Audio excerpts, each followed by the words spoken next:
Bonsoir à tous, bienvenue sur TV Tour Val-de-Loire. Les titres de ce 26 mai.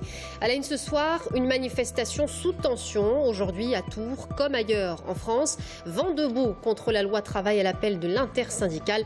On y revient dans quelques secondes. J-15 avant le début de l'Euro 2016. Vous le savez, Tours a été choisi comme camp de base de l'équipe nationale tchèque de football. Conférence de presse ce matin au Château Belmont, lieu où logeront les joueurs. Également dans ce journal, Courbet s'invite chez Lancier. L'œuvre du peintre sera exposée au musée de la ville. Pendant 5 mois, un événement unique qui commence la semaine prochaine à Loches en Indre-et-Loire. Bonsoir à tous. 3 interpellations et plusieurs blessés. La manifestation contre la loi travail à l'appel de l'intersyndicale a réuni aujourd'hui près de 4000 personnes selon les syndicats, 2200 selon la police. La police qui a dû disperser la foule à plusieurs reprises. La manifestation s'est terminée aux alentours de 15h. Amanda Breuer-Rivera.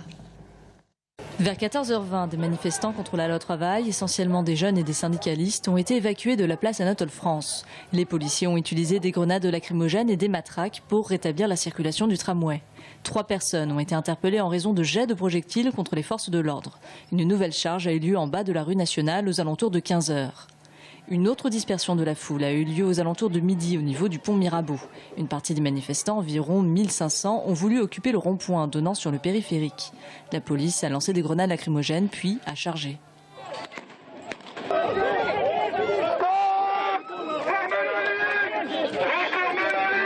Certains manifestants sont quand même restés pour essayer de faire valoir leur point de vue. Quand on est au milieu de la place, les mains en l'air, qu'est-ce qui fait de mal? Comment vous pouvez charger des gens parce que c'est la consigne? Ce face-à-face avec la police a duré près d'une demi-heure. Les manifestants sont ensuite retournés vers Anatole France dans le calme, choqués mais déterminés à poursuivre le mouvement.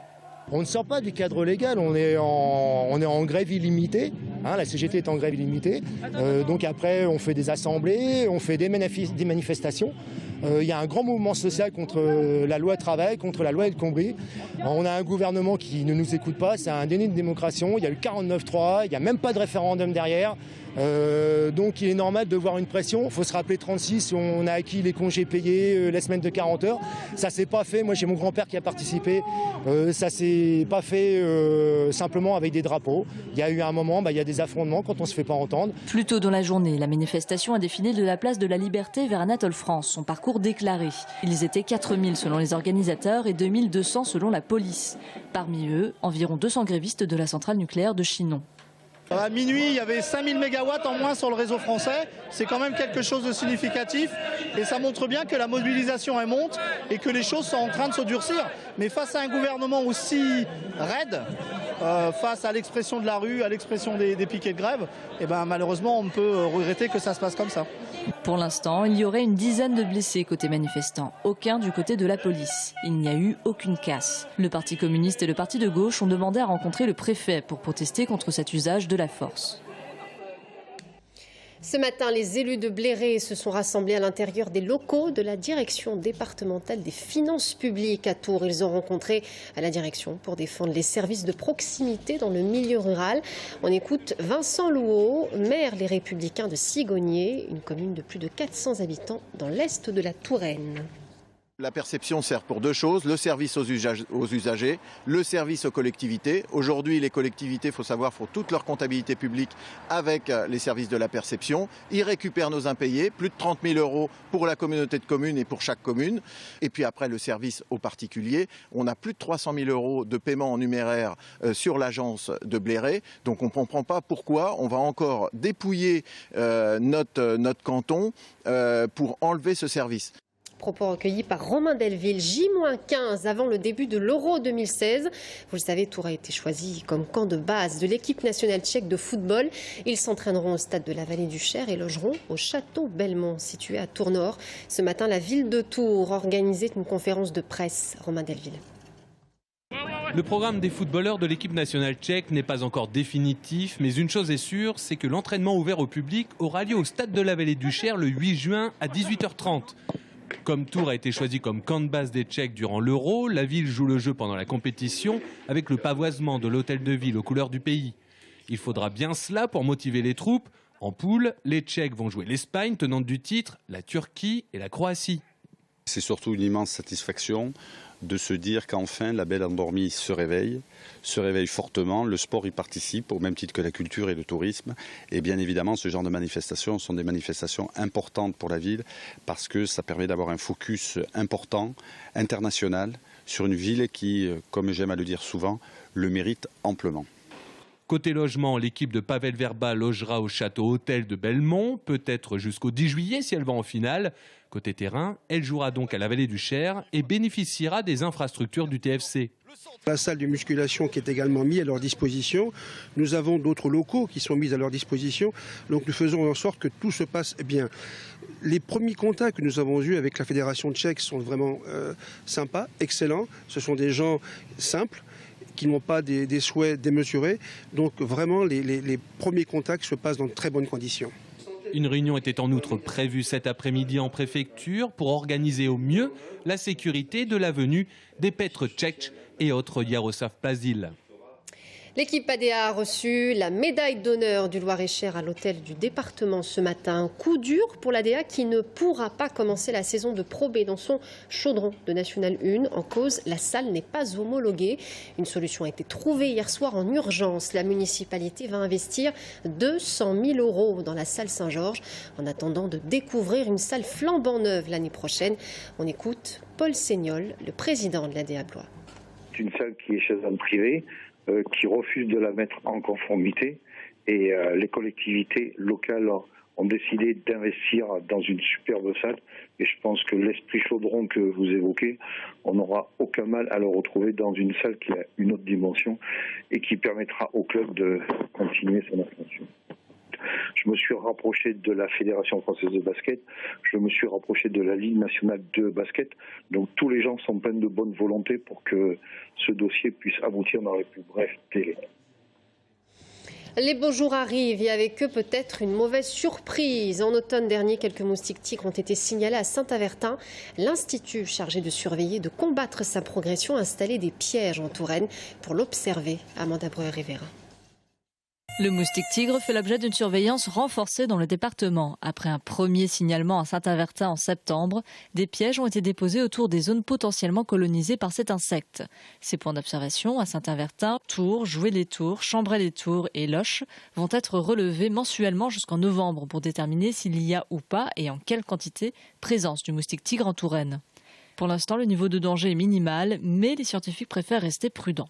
Soit en fait on a une persistance de quelques spécimens puisqu'on a eu des détections effectivement l'année dernière et donc la reprise d'activité n'est pas encore faite ou n'est pas encore visible, soit le moustique n'est plus présent parce que voilà, les interventions, l'hiver auraient permis de l'éliminer. Bon, il ne faut pas trop compter dessus, c'est quand même une espèce très invasive. Le souci avec cet insecte, c'est qu'il peut transmettre certaines maladies tropicales auxquelles nous ne sommes pas habitués. La dengue, le chikungunya ou encore Zika. Selon l'OMS, il pourrait exister un lien entre ce virus et des cas de microcéphalie et de paralysie généralisée. Quelques cas ont été signalés dans les Antilles. Le moustique tigre se caractérise par son habit noir et blanc et surtout par sa petite taille. Comme tous ses congénères, il est possible de lutter contre sa prolifération en supprimant ou évitant l'accès à de l'eau stagnante. Pour plus d'informations ou pour signaler un cas suspect, signalement-moustique.fr. Arrivé en France métropolitaine en 2004, il est implanté dans le sud-est et progresse vers l'ouest ainsi que le nord. L'année dernière, il s'est implanté dans 10 nouveaux départements comme le Bas-Rhin, la Seine-et-Marne ou la Vendée. Aujourd'hui, il est répertorié dans 30 départements. C'est l'événement à Loches. Courbet s'invite chez Lancier la semaine prochaine. L'œuvre du peintre Courbet, figure illustre du mouvement réaliste du 19e siècle, sera exposée au musée de la ville pendant 5 mois. Plus d'une centaine d'œuvres de Courbet et de Lancier, qui fut son élève, seront alors offertes au regard des visiteurs. André Champigny. Voici le visage de Courbet. Jeune. Le maître, Gustave Courbet, prend progressivement ses quartiers d'été dans la maison d'Emmanuel Lancier, l'élève. À J-1 semaine de l'ouverture de l'exposition, l'heure en est encore au déballage et à l'installation sous haute protection. Au total, ce sont une quarantaine de toiles, gravures et objets personnels du peintre prêtés par l'Institut Courbet.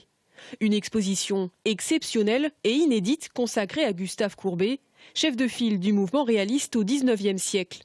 On connaît Courbet, on connaît l'enterrement, l'atelier, l'origine du monde évidemment, Mais ce qu'on sait moins, c'est que Courbet est né à Ornans en 1819, dans une région assez sauvage. Il étudie au petit séminaire à Ornans, où il a un professeur de dessin qui s'appelle Le Père Beau, qui emmène déjà ses élèves en pleine nature sur le motif. À l'époque, c'est déjà très novateur, puisqu'on va retrouver ça avec les artistes impressionnistes et les artistes de Barbizon qui prennent leur chevalet pour aller peindre en pleine nature. Ensuite, il va étudier à Besançon, puis aller à Paris pour apprendre la peinture, pour faire carrière, parce que il est très ambitieux et par les coups d'éclat en général, il voulait faire scandale pour se faire connaître. Et le pari est réussi. Courbet provoque, fait scandale avec ses toiles XXL et ses nus.